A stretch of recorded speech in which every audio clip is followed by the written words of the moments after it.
Woodward Sports is your number one destination for all breaking news and Lions coverage. We are Detroit's number one sports network. We are Woodward Sports. Well, it looks like another victory Monday, and welcome to Woodward. Sorry, go ahead. And Maine. I have a soliloquy, but I'm just going to let you act goofy for a couple seconds because I know you're thrilled about what happened last night. This is Victory Monday, baby. This is one of the most epic comebacks of all time, of Lions history. Terry, what a fun night. Like, it was a roller coaster of emotions. Lions just went into Houston, took down first place team in their house. After getting worked. You forgot that part. They got worked in the first half. There are so many things to pick apart about that game, why they should have lost by – it should have been a 4 or 5 score game. Well, maybe not that much, but 2 score. It should have been – it should have been a dominating win from Houston. But you know, the NFL, I keep saying the NFL always works its way out. So you don't beat teams by 20 and 30 points for the most part, even though the Lions have done it twice this year. Somehow it kind of molds together. Fair. This time though, it was the Lions. It was their grit. That's that's the theme of this team, of this organization. You know what the theme of last night's game was? What was it, Terry? Kneecaps. You said it was a kneecap biting win? It was a kneecap game. Why? I will explain it in my soliloquy. Let's actually, before I give you the floor, we'll say hi to our lovely booth mates. Again, this is Woodward and Maine. That's the legend Terry Foster. My name's Matt Broder. We got Chase Amley in the sound booth. Chase, good morning.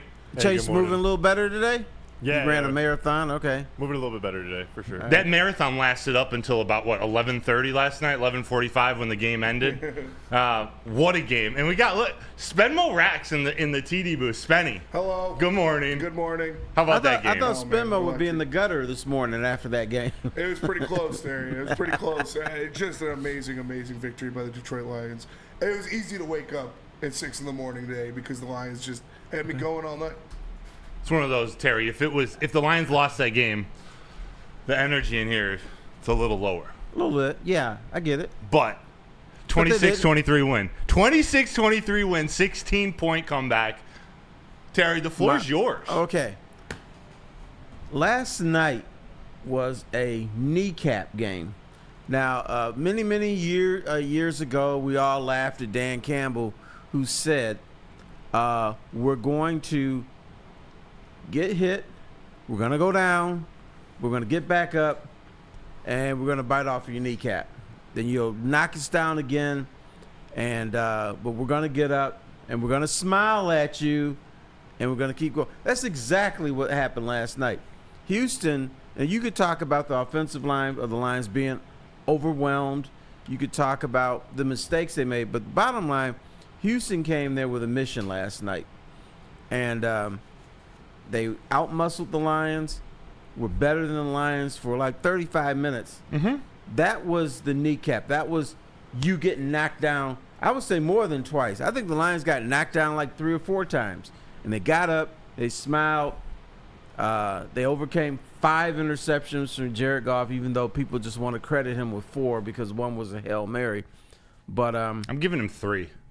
But continue. We'll get there. But the bottom line, Houston, for a good chunk of that game, was the better team. Mm-hmm. Yeah. But the thing that Dan Campbell always says, grit, resilience, never give up.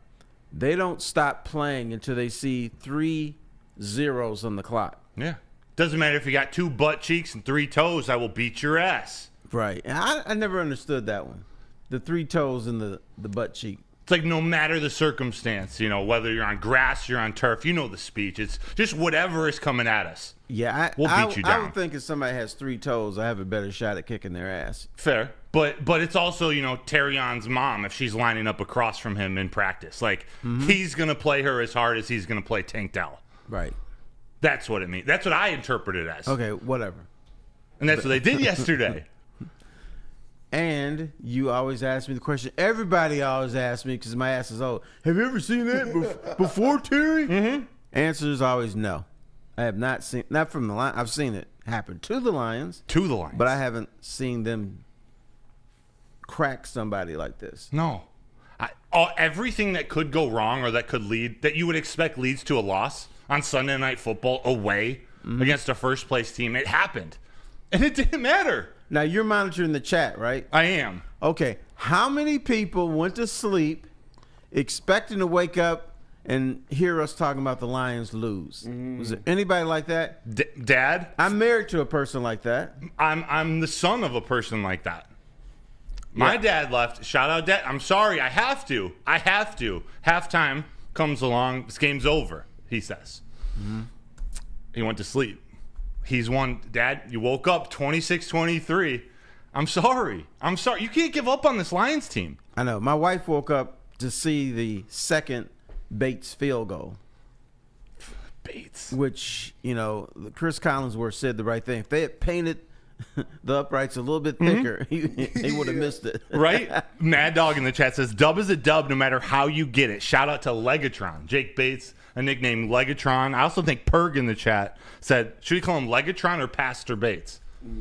He's very religious. So He is? Pastor Bates. I didn't hear it until you said it. Where that nickname comes from.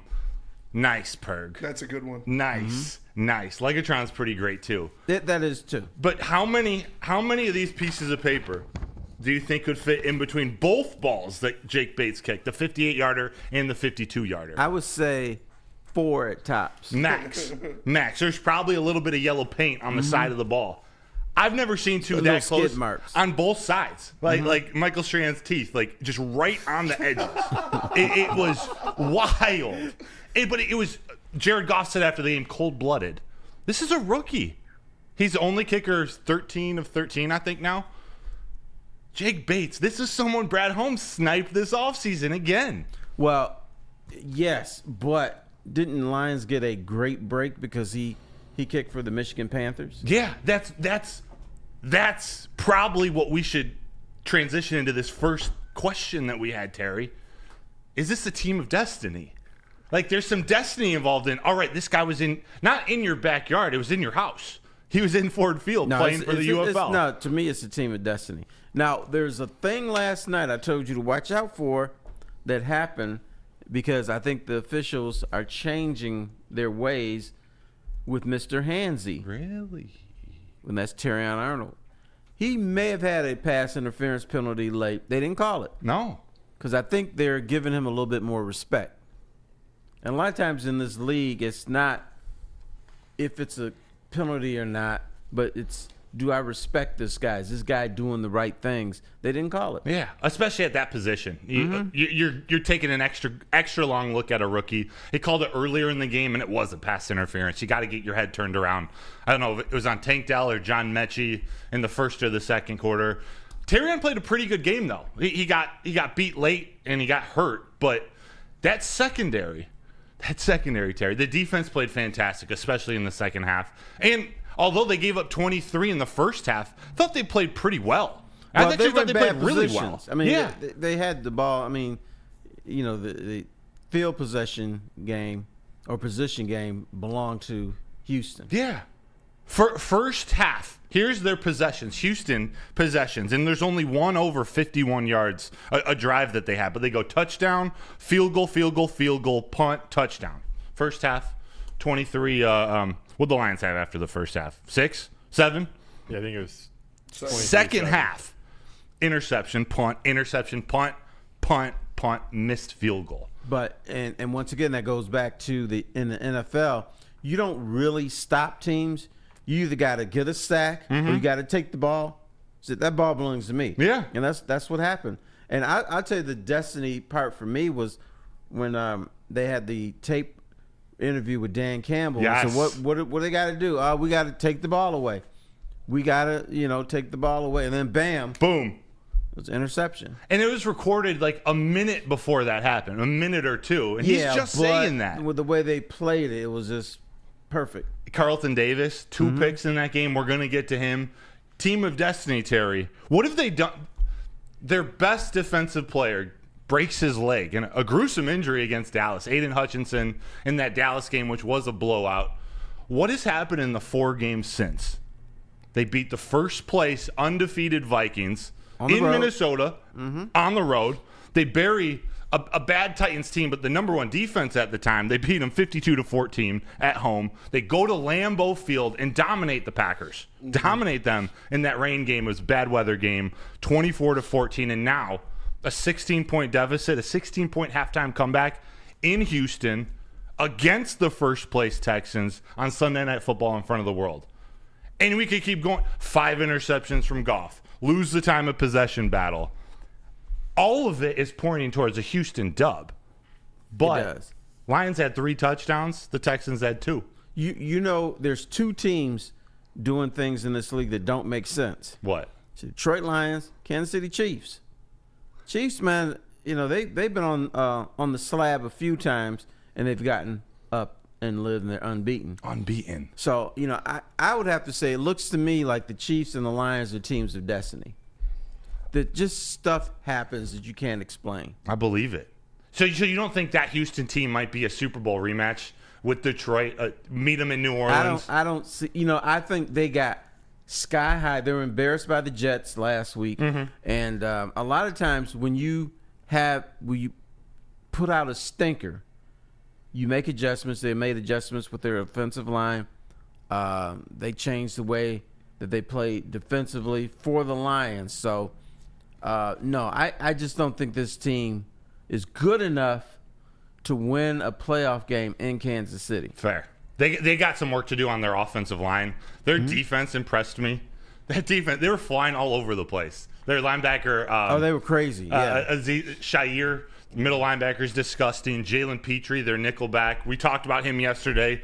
He's unreal. He was all over the place. Jimmy Ward was back. They played really well. They were fast. That defense was fast.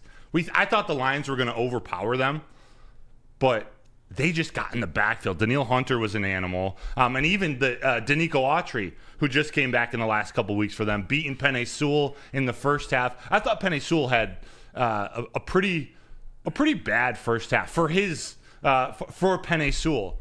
I thought he was fantastic in the second half and reminded everybody, I'm the best offensive lineman in the league. When they asked this dude to block upfield, this dude was ridiculous. But the other thing, we're talking about how great Houston's defense was, which was true. But one thing we do not say enough about in professional sports is mental toughness. Yes. The mental toughness for the Detroit Lions was out of this world.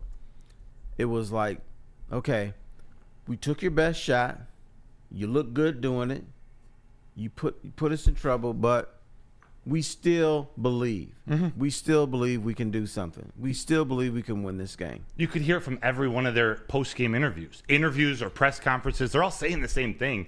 But what really stood out to me, Terry, was Carlton Davis after the game.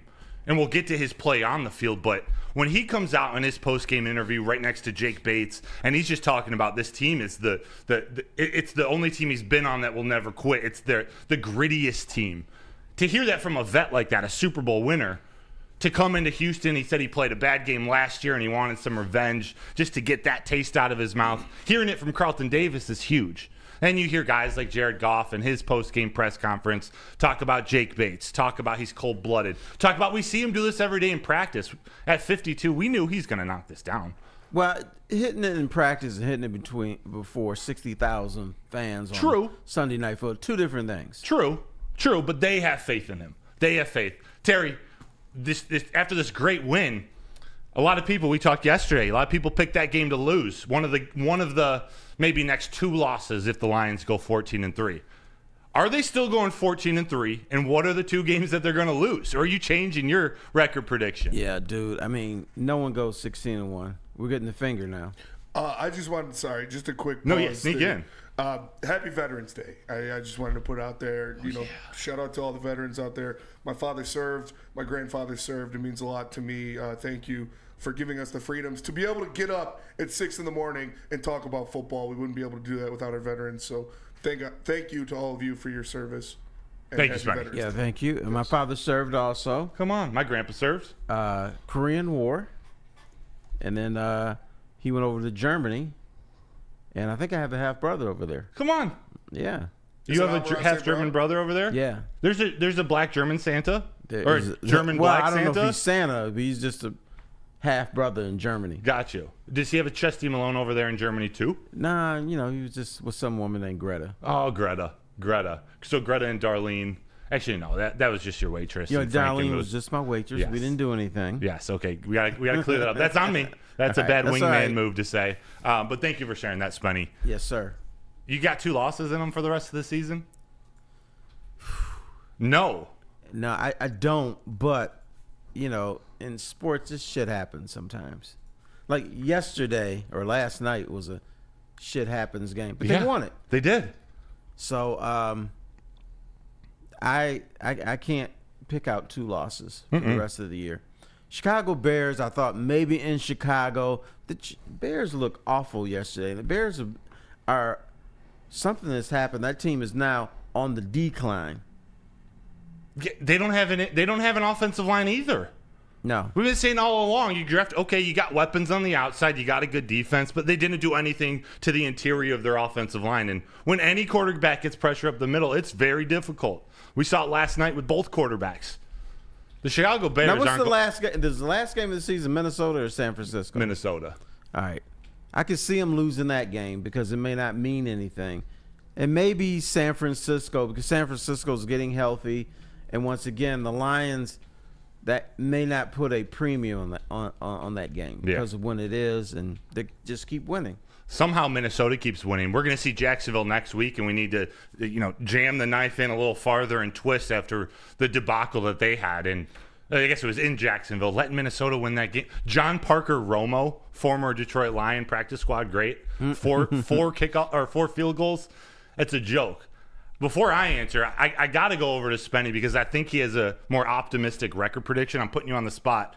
Is it a 14-3 team or no? I think it's better than a 14-3 team. I think they're better than 14-3. You look at this. If you win on the road against a first-place team where you're getting your ass handed to you in the first half and you throw 5 interceptions, what game are you going to lose? If you win that game, what game are you going to lose? It's truly something to where, after watching what happened last night, I don't think the Lions will lose a football game for the rest of the year, postseason included. You can't predict one without, just almost guessing. All right, the Bills have a good quarter. Josh Allen is good. Maybe it's the Bills, and their defense look good. Yet it's a guess, but the Lions are the best team in the NFL. You still got to go through the Chiefs, and they got Patrick Mahomes and Andy Reid, but Lions are playing the best right now. 5 interceptions from Goff. The Shaquille Oatmeal in the chat says 5 picks and winning is not human. I don't think I've ever seen a team do that. Second half defense was insane. Aaron Glenn, Terry. Aaron Glenn? What a game. You mean the guy that people want to fire? Yeah, that guy. That guy. When you lose the turnover war, I have to believe you lose 85, 90% of the time. When you throw 5 interceptions, I have to believe you lose 99% of the time. 99% of the time. 99.9%. Yeah. Actually, I don't know if that's true because this was something I saw on Twitter last night. Let me find the exact tweeter so I can give him his credit, because Jared Goff and not just the Detroit Lions, but Jared Goff has a crazy stat. Oh, boy.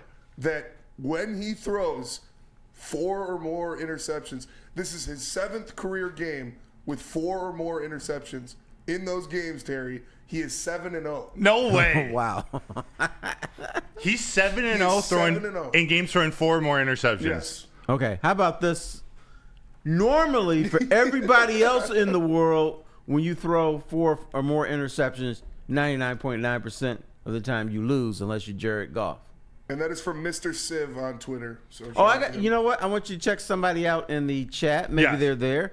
I was listening to 97.1 today, and a guy said that he had to leave the game early because he wanted to listen to Woodward Sports, and they cut his ass off. He said Woodward Sports, and then he came back with like a follow-up sentence, and what it sounded like. Yeah, he tried to say the second time Woodward Sports, and you heard a whoo, click. Yeah, off. Right. You're like, we're going on quite the journey this morning. Then See if he's in the chat. I don't know who that guy's name was, but that was pretty sweet. I can't remember your name. If you're in the chat, if you're watching this morning, let us know. He was at a Twin Peaks before. Yeah, he's at Twin Peaks in Livonia, and he said it was crazy there. Nice. They wanted to know how was it in the second half compared to the first half. And he said, well, he left early because he wanted to get on YouTube and listen to Woodward Sports. And then he said, I like Wood. Bam. Bam. Get out of here. Clip it. Antonio D in the chat says, Tony from Texas here. Funny thing was, I never thought we were going to lose. That's right. Jay Cruz and followed up, Spenny. Hail to the vets. Thank you for your service. Yes. The Shaquille O'Neal, AG coaching out of his mind. That's right. Those interceptions, JG's last 3 interceptions. The first 2 led to points. They got a touchdown and a field goal off his first 2. The final 3, defense, the very next drive, including halftime, 3 and out, 1 first down, and then a punt. So after those final 3 interceptions, the defense managed to clamp down after and make sure that they didn't get points off of it. It was an incredible effort. Terry, Jared Goff was maybe near the top of the MVP race before last game. Does a game like this take him out of the running? Does it take him out of the top 5? I think it does. It takes him out of it because these Sunday night games, everybody's watching. A lot of times writers, they don't watch games because they're covering games and they have to write and blah, blah, blah. But the people who vote on this saw the 5 interceptions. They know Lamar Jackson is having a very good year. So I think it takes him out of the conversation for at least for top 3. Okay. If you go as deep as top 5, 6, maybe he's still in there. But I think that hurt him last night, the MVP conversation. But I'm sure he doesn't even care about that. He doesn't. This is more for us to have his back if we believe that he should still be in the conversation. I don't mind if anyone, takes him down a couple notches, but I think he should still be, in that top 5 consideration. Because although he didn't play, it wasn't like his F game. He's been playing A+ for the last couple weeks. It was really a B game, but because he had 5 interceptions, it's like a C-. I only really credit him with like 3 interceptions, which isn't a good game, but there was the one tipped at the line of scrimmage. Maybe he could have, I think it was Jimmy Ward that tipped it in the one of their first drives. Jimmy Ward was in a position, I didn't expect him to be there. Right. Why was he there? I don't know, and he made a great play. Right. And then the very next one, it was tipped. It got like the back of his jersey. Bro. He threw one at Sam Laporta's helmet. Mm-hmm. That one. That could have been an interception. The one in the end zone, or no. It was like a little swing pass, and he was all confused, and he just hit him right in the helmet. Those were the worse passes than some of the interceptions. The one, the underthrown deep ball to J-Mo in the first half that it was, I think Kamari Lassiter or Stingley should have caught, number 24. Mm-hmm. That was a bad pass. He had to lead J-Mo a little bit more, but that wasn't an interception. The interceptions were cheap. It was the Hail Mary. So I kind of put the 3, the deflected passes in the Hail Mary. That's 1 interception to me, and then the 2 others. So I credit him with 3. But Terry, okay. Young man. What? Go ahead. When you throw a pass and the other team catches it, no matter what the circumstances are, it's an interception. Yes. It's a pick. They should change the Hail Mary interception. No, they shouldn't. Why? It's a pick. That's because that guy who intercepted it needs that for bonus money. He needs it for a lot of reasons. So let's not switch. Well, then this is the perfect example of where you need context to numbers, context to stats. Jared Goff's stats are going to look atrocious. 5 interceptions. What do you have, 4 before today? Hasn't had 1 in weeks. Yep. He has 5 now. But did he make all the throws down the stretch as part of this comeback? He did. He went 7 of 9 after his 5th interception with 8:18 left in the third quarter. And Jared Goff, he went back to J-Mo. That last interception was the deep ball to J-Mo where I don't know if there was a misunderstanding in the route or J-Mo cut it a little or took it a little too far to the outside, should have stayed up the seam. But since that, he went right back to J-Mo 2 drives later. That was that big 3rd down catch where J-Mo got crunched between those 2 players. Jared Goff the interceptions didn't affect him. They damn sure didn't affect the defense because they came out and they shut the door down. See, he thought he still was throwing the ball well. He said he saw the field well. That he thought he got some bad luck. Mm-hmm. But still an interception, bro. I believe it. And the one where he went deep to J-Mo and the safety picked it off, they weren't going to let J-Mo go deep. The safety was sitting back waiting for that ball. Yeah. You got to either throw it deeper to the sideline or I don't know. We haven't seen that route but before. At the same time, that could be a quarterback wanting his receiver to make a play. Yeah. So I'm going to just throw it up there, bro. If you can get it, good. If not, well, shit. Which J-Mo did yesterday. And he did that very next time Jared Goff went to him. Insane catch by J-Mo yesterday when he got hit by those two guys. Do you guys have any concerns about J-Mo's hands anymore? No, man. He got scissored on that one play. Pause. Part of his body went here, and the other part went yar. Here, yar. And he hung on to it. He did. I don't know how. But I just remember all the talk, when J-Mo was a rookie or leading into his second year, his hands, Well, he's got hands to issues. be fair, he did have hand issues. His head coach said so. Yes. Dan Campbell said it. So did Jamar Chase.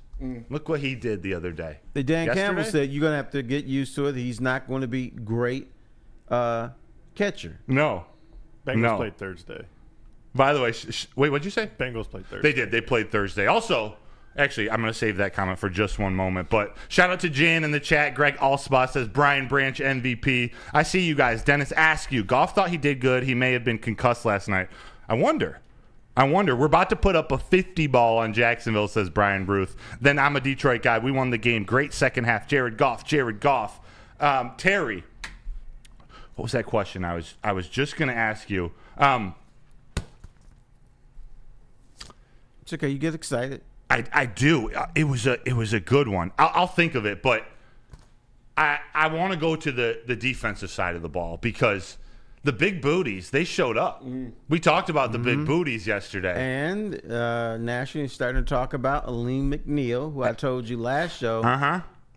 Underrated, but this dude is a monster. He's deserving of that contract extension. He was a menace yesterday. I don't know if their defensive – how many sacks did they have as a team? They had – was it 4? They had 4 sacks as a team, but it was how they were controlling – I'll say controlling – how about dominating run defense? Joe Mixon couldn't do anything.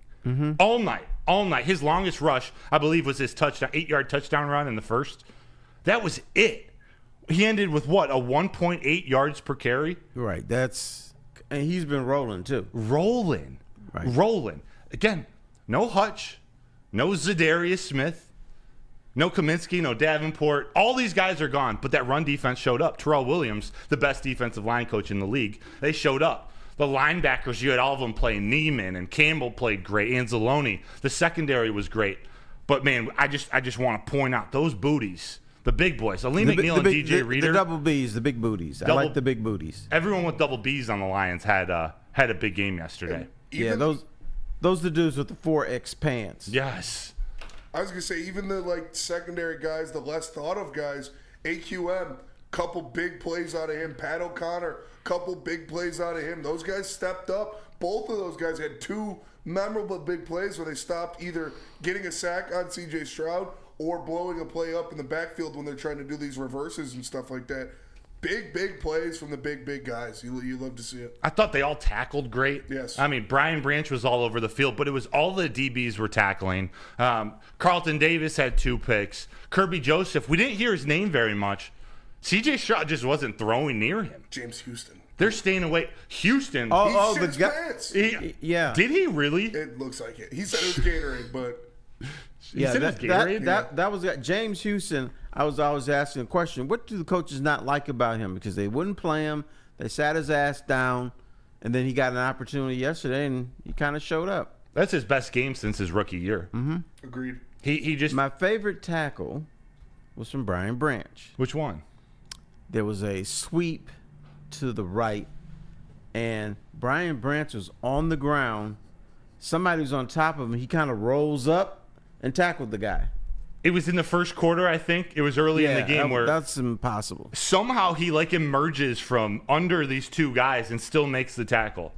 Right. He was like a troll that came up from under a rock and just made the tackle. I call James Houston an ankle alligator because he gets a little extra on some of those tackles, twisting ankles and stuff like that. I'm just going to say. But he made some big plays. He showed that burst, that speed, the athleticism. The one where I credit Aaron Glenn 100% with one of James Houston's sacks when he bumps him out into coverage, stops the John Mechie quick pass, so Stroud has to look around. He doesn't have, and then he bursts in there, uses his athleticism to get to C.J. Stroud in the backfield. It was just a great play by him. I think one of the second times he was in the backfield, he showed his motor. Yes. Like, we knew he had these moves. He got to C.J. Stroud, but kind of missed him, but then kept at it and came back around and was in on that. What looked like a fumble at the start, but was it the right tackle trying to pull the ball out of C.J. Stroud? I've never seen anything like that.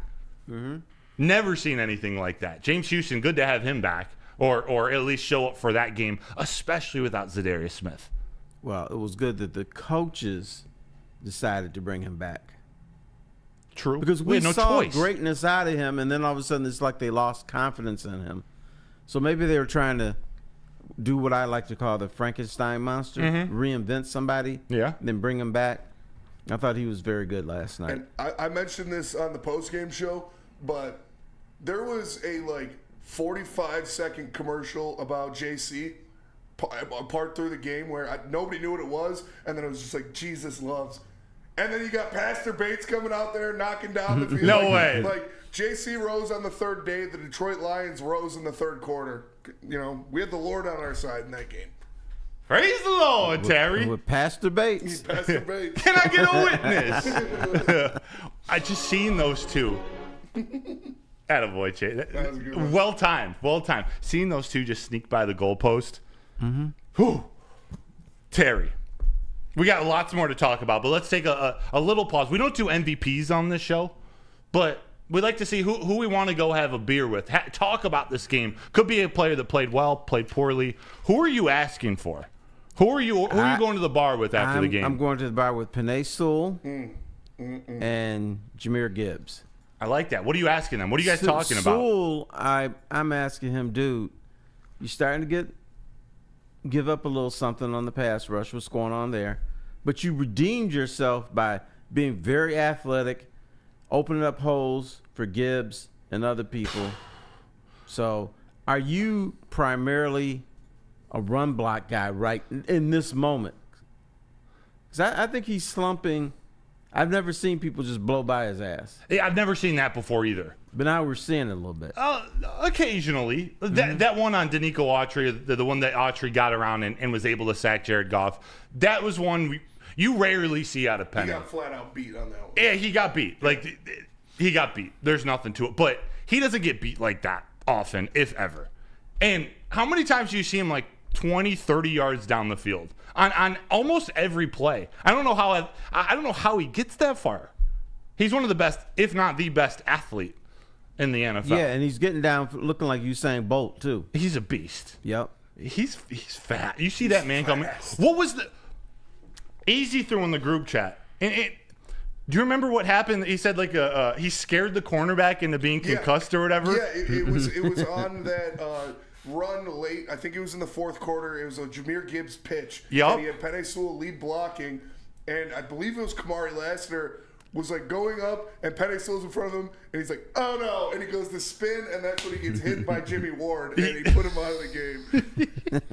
That was the second biggest hit of the day after Sione Vaki on special teams early in the game. Tackling two guys. Yeah. Two. Yeah. Penei Sewell's a beast. You also said you want a beer with Jahmyr Gibbs.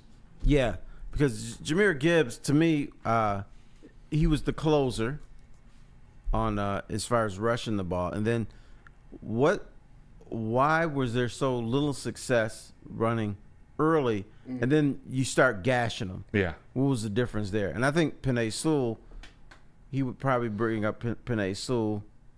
And you know who didn't embarrass himself last night? Who? Daniel Arthur Skipper. He did not. He did all right, yeah. He did fine. He held his own. Yeah.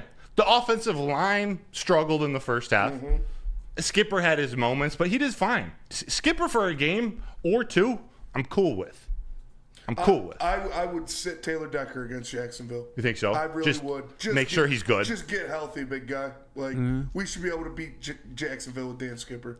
It's so the poetry of Trayvon Walker getting that penalty at the end of their game. Yeah. I'm like, that's why Brad Holmes doesn't go on and get Trayvon Walker. I'm glad he's the one making decisions because, with all due respect to James Houston, I'm keeping Isaiah Williams on the roster, and I might be letting James Houston go. But You know Brad what? Holmes knows more than me. You know what disappointed me from looking at a Houston standpoint? You're up a couple touchdowns, and Joe Mixon is bitching on the sideline. Yeah, I saw that too. For what? I have no idea. Because you're not getting the ball as much as you want, or you're not getting the blocks that you want. See, that's selfish stuff. It is. And there were reports after the game, like he was talking to the team in the locker room. It was all positive, you know, we'll get these guys right or whatever, but you don't see that stuff on the Lions sideline. You see Aaron Glenn jawing Kirby Joseph. No. You do see it, but you don't see it when the team is doing well and then somebody just goes off. On the NFL sideline, there's like 5 to 6 explosions every game. But usually, at least in the Lions standpoint, the Kansas City Chiefs standpoint, it's we got to do this better. Yes. We need to do something. It's not like, damn, they're ignoring me, or I'm not getting blocks from you dudes, or whatever. Yeah. So that was selfish stuff for me. Like, did you see Deebo Samuel in the 49ers game yesterday? Choking the long snapper after they missed their third straight field goal or something. I missed that. Yeah, check that out. Put hands on his neck. Check that out. After he did it, Jamison Williams got suspended again. So I hear. What a great moment for Aaron Glenn and Terrion Arnold when Terrion Arnold had that pass breakup that. A really nice one. Oh, I'm thinking of a different one. I'm thinking of a different one. But it was probably a pass interference. But he got there, breaks the ball. They don't throw the flag. He's a little banged up after the play. It looked like maybe a stinger or something. And he's walking off the field with his helmet off. You see Aaron Glenn, put his arm around this rookie's neck. He's put that kid in a hell of a situation for a rookie to come in here, play more man coverage snaps than 95% of the NFL, putting him on an island. He had his first penalty in this game since week 4. A couple big pass breakups, and you saw Aaron Glenn, the former man coverage corner himself, put the arm around him, shot out the rookie. That was just an amazing coaching moment. I love Terrion Arnold. Like, yeah, there's some penalties that he's got to clean up, but I'll keep saying it. He's there to he's sticky enough to stay with the wide receiver to be able to commit a penalty. Lions team of years past, they aren't even near the wide receiver to get a penalty. And the way that he plays, he's going to start getting his respect. He will. There's going to be some little bang bangs like, they could have called it against him, but they're not. I don't want bang, bang, bang. Curtis Morey in the chat. Seen that last night. Curtis Morey says he wants to go get a beer with Terrion Arnold to see what is going on with him. Ask him, should we put in Rakestraw at this point? What? When is he going to get his chance? Curtis Morey, I think that's a little early. Rakestraw got some time, but Terrion Arnold, he's a fine man coverage. Yeah, he was top 10 before the game as a rookie. He's fine. This is his 10th game as a rookie. Remember, he's going up against some of the best athletes in the world, having to defend them, running backwards. Running backwards. It's just part of the game. I'm going to go get a beer with Carlton Davis, his veteran. The Great Bush. I even have Brian Branch on this sheet. But you know what? I expect to go have a beer with him later in the season, too. Carlton Davis, he needs some love. Two interceptions. While the drives didn't lead to anything, those are 2 massive interceptions. Would have been a touchdown, the second one to Tank Dell in the end zone. He comes all the way across the field, picks it off. But the first one, you mentioned it earlier when Dan Campbell, just after his halftime interview, he jumps the route on the side, interception to start the second half.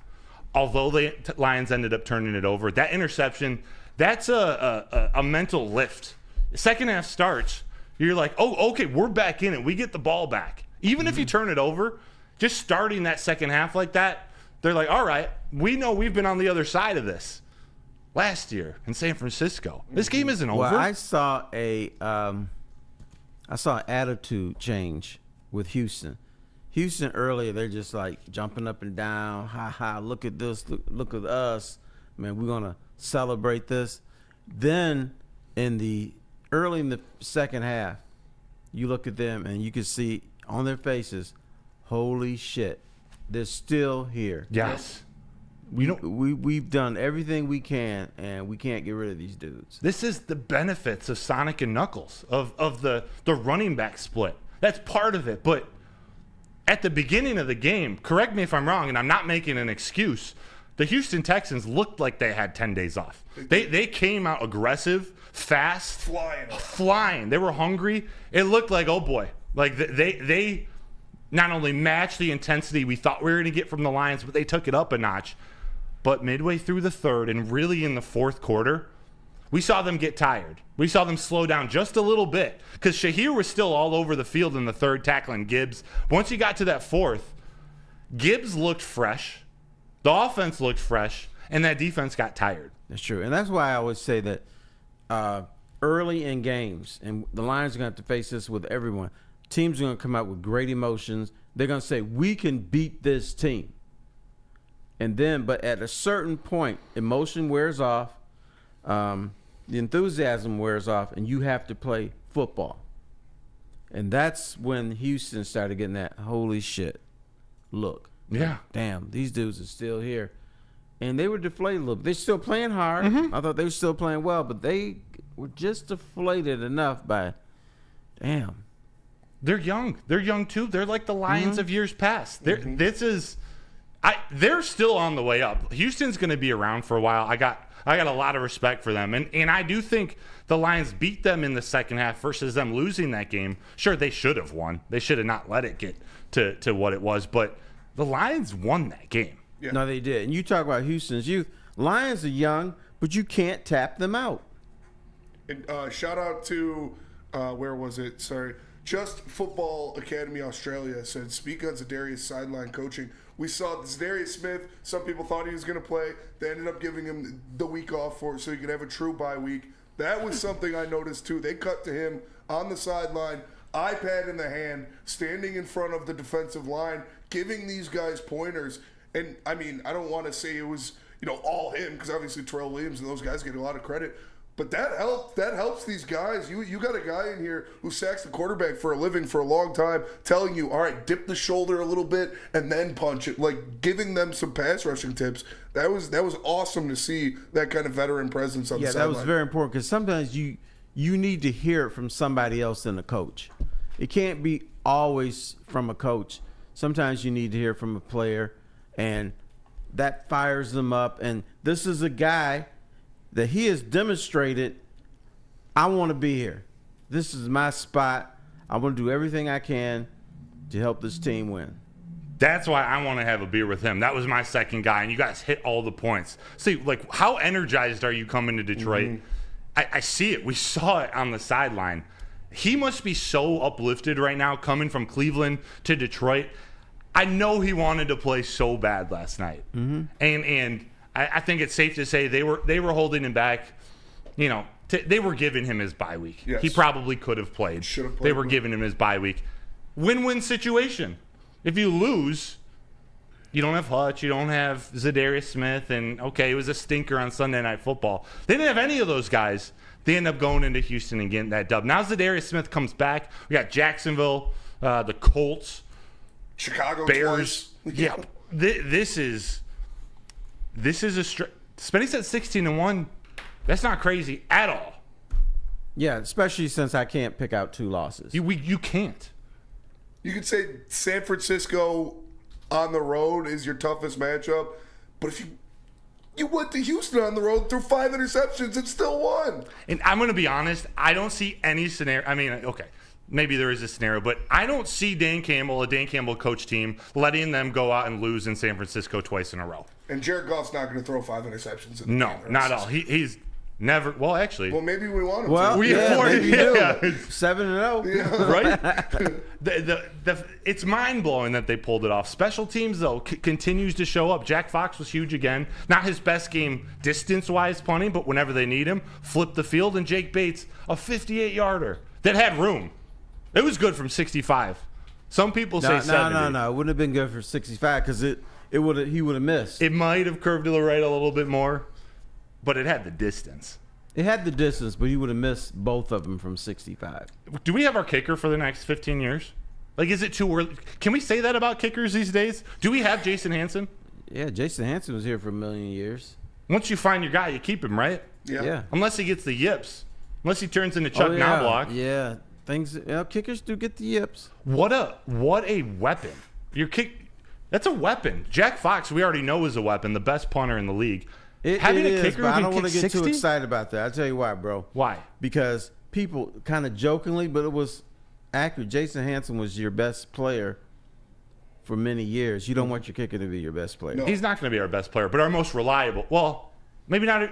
He's going to be reliable. He's a player. He's a player. Mm-hmm. Not only is he reliable from any distance, and we can throw all the nerves, and he's not kicking like a rookie. The fact that he can kick a 60-plus yard field goal, and the fact that this offense is one of the best in the league, they have to go 30 yards each drive to get 3 points. Mm-hmm. How do you stop that? How do you game plan against that? And you got a coach who doesn't want to settle for 3 points. No. So you have to defend like he's going to go for it anyway. Mm-hmm. They tried. There was one play. Was it a 3rd and 10? They ran it with Montgomery in this. I think it was in the third quarter. It was in the second half at some point, and he got stuffed. And you're almost thinking, like, is he going to go for it here too? Because they were running to set up a 4th down play, but Montgomery didn't get any push. Right. They were going to go for it. Brad Holmes Orr in the chat says, shout out to Jake Bates, J-Mo, Carlton Davis, Brian Branch, and Jahmyr Gibbs. Shout out to Kevin Zeitler. Yeah. I thought he played well. Who were the other guys that showed up on defense? Because there were Pascal, I thought, played great. Mm-hmm. Yeah, Pascal was in there. And that's after he just had a mass removed from his shoulder. Little cancer scare. Mm-hmm. Wasn't cancer, but they removed a mass. He showed up. He's a part of this future. Remember, he's a 2nd-round draft pick. This is part of that. We talked about the blueprint yesterday and what Brad Holmes is building on defense. When we're talking about Zadarius Smith, Hutch, Pascal, a 1st or 2nd-round draft pick on the edge. You know what these guys are? They're puppies, man. They're puppies? Yeah. You don't think they're dogs now? No, they're still puppies, man. They're going to get a lot better. Have they been let off the leash yet? Like, they're animals. They don't. I don't think they know exactly what they're doing because they're so young. These dudes in there, like 22 and 23, they don't know what's happening. But they got DJ Reader. But they got Zadarius Smith. That's true. It's 22-year-olds and 32-year-olds. Got a couple gray bushes in there. A couple gray bushes in there. You need that on every team, especially because you already have a white linebacker with long blonde hair. That's already taken care of. And a dude with a big butt. And a dude with a big butt. Multiple dudes with big butts. Couple big butts. We called it. It was a game for them to dominate, and they did. DJ Reader and Ali McNeil, we heard their names plenty. Levi O was in the backfield. Mm-hmm. I'm just impressed with Aaron Glenn and everything he did in that game when it should have got out of hand. What, 23-7? 0 points in the second half? Houston at home on Sunday Night Football? Everyone's going crazy about the Lions now. All the post-game interviews, all the post-game talk shows. It's the Detroit Lions. Now, I'm wondering the flights, as in plural, that had Lion fans coming back to Detroit. Instead of chanting Jared Goff, were they chanting Carlton Davis? They should have. They should have. I said it. He just has a few too many syllables in his name, but... Yeah, it doesn't quite flow. Yeah. But you get CD3 or just Carlton. C. Murda. C. Murda. I said Carl. That kind of fits in Houston. What's up, Chase? I said Carlton is as many syllables as Jared Goff. Right. There you go. So, Maybe we're talking a little Fresh Prince of Bel-Air. Like, yeah. It's not unusual to... Carlton. That was, that interception, his first interception cannot go understated. That the Lions gave up that pitiful offensive sequence at the end of the first half for the Detroit Lions. You go 3 and out, punt it back to them. They have a minute and a half. They drive down the field, get a touchdown. Not going to lie, right there, when they scored that touchdown right before half, I was like, ooh, that hurts. Because that is the first touchdown allowed in the last 2 minutes of either half this year for the Detroit Lions. The Really? first time they've allowed a touchdown in the last 2 minutes of either half. And that hurts. especially because Houston's getting the ball to start the second half, but Carlton Davis goes out there and takes it away first play. It's what the Lions did to the Packers last week. Yes. Yeah, You it's go and the get- Belichick double. Yeah. Because what Bill Belichick always tried to set up. Figure out a way to get points before the half because you're getting the ball back. Right. Spenny's spot on. That was a 6-play, 66-yard drive that took 42 seconds. Absolute gut punch. Most teams in the NFL and all Lions teams before 2022, that game's And over. After the fold. gut punch, what did the Lions do? They got back up. They smiled. They bit off the kneecap. They bit off the kneecaps. And they had all this blue at Energy Stadium in Houston. We said yesterday Lions fans are the #1 fan base in the NFL. We changing that today? No. No, they were crazy. Showed out. I keep hearing stories. I see stuff on social media. They had to stop serving alcohol on the plane. The Lions plane headed out to Houston. They were everyone was excited heading home. Just as long as it wasn't the Lions playing. That they No, had. yeah, not the Lions Right. plane, but the Lions fans Did you traveling see all the way to video Houston. in the corridor? The fans were something about, all we do is win, something like that. Oh, yeah. That's what they the had. Lions won again. Lions won again. G-Man Cash. Shout out G-Man Cash. It was a special, special victory. In the comment section yesterday, and we're wrapping up here in the next 2-3 minutes, G-Money3132, after our show yesterday, he said he listened for the first time yesterday and thought the show was interesting. I invited him back. Give us another shot. Check out a few more shows. G-Money, if you're in the chat, let me know. Appreciate you for coming back. We were also asking people where they were watching yesterday, Terry. Jerome Kazabowski 7954. He was from Sebring, Florida, but he said he was Michigan born in 1960 and has been waiting 50 years for this. This was before last night's game. Now they're 8-1. I think this is their best record since the 50s. What was Right. it like watching them back then? Ha ha ha. First of all, I do not know. I was not at those games. Maz was. Maz was there, right? Yeah. Now, I was born like I'm the messing last with you. couple months of the 50s. I didn't get to see it, but I'm sure it's very exciting. I talked to a guy who was at the 57 championship game, and he said it was exciting, but he was expecting more. He was expecting the Lions to be one of those teams that's in the mix every few years, like Pittsburgh and San Francisco and Dallas. But he said the Fords bought the team.